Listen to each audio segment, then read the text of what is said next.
बेकायदेशीरित्या 2 गावठी कट्टे जिवंत काडतूस बाळगल्याप्रकरणी लोकल क्राईम ब्रँचने तिघांना बेड्या ठोकल्या असून इर्टिगा गाडीसह 2 गावठी कट्टे जिवंत काडतूस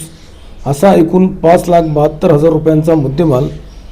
हस्तगत केला असल्याची अधिकृत माहिती स्थानिक गुन्हे अन्वेषण विभागाचे पोलीस निरीक्षक प्रमोद क्षीरसागर यांनी झंझावात न्यूजला दिली। याबाबत अधिक माहिती अशी की पुणे ग्रामीण जिल्ह्यामध्ये बेकायदेशीर अग्निशस्त्रासंबंधी कारवाई करण्याच्या सूचना पुणे ग्रामीण जिल्हा ग्रामीण पोलीस अधीक्षक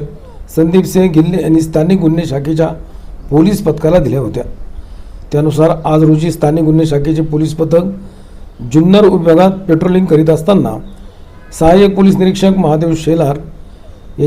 यांना गोपनीय बातमीदारामार्फत बातमी मिळाली की नारायणगाव पोलीस स्टेशन हद्दीतील कारफाटा येथे इसम नामे राहुल सुरेश साळवे राहणार साकोरी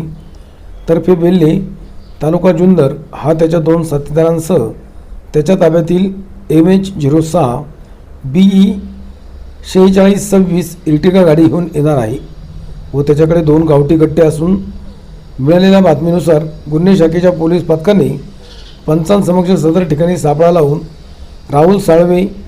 तसेच त्याचे 2 साथीदार नामे दर्पण सुरेश पवार वय 22 वर्ष राहणार नारायणगाव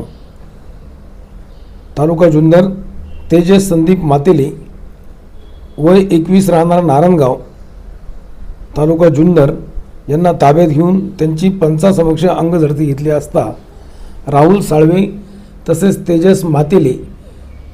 यांच्या कमरेला खोचलेल्या 2 गावठी कट्टे व 2 जिवंत काडतुसे मिळून आली। त्यांच्या ताब्यातून सदर गावठी कट्टे वाहन असा एकूण 5,72,000 रुपये किमतीचा मुद्देमाल हस्तगत केला असून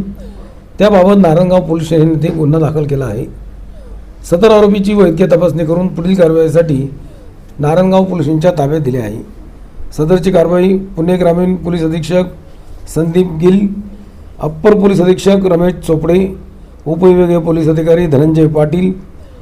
यांच्या मार्गदर्शनाखाली स्थानिक गुन्हे शाखेचे वरिष्ठ पोलीस निरीक्षक प्रमोद क्षीरसागर, सहाय्यक पोलीस निरीक्षक महादेव शेलार, सहाय्यक फौजदार दीपक साबळे, पोलीस हवालदार संदीप वारे, पोलीस शिपाई अक्षय नवले यांनी केली आहे।